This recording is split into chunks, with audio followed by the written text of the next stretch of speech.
எந்தன் வாழ்க்கையின் அர்த்தம் சொல்ல பூக்களின் வண்ணம் கொண்டு பிறந்த மகளே என் மகளே.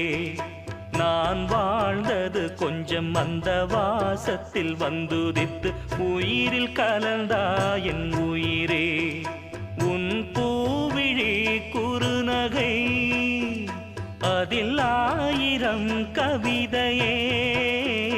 எந்தன் வாழ்க்கையின் அர்த்தம் சொல்ல பூக்களின் வண்ணம் கொண்டு பிறந்த மகளே என் மகளே.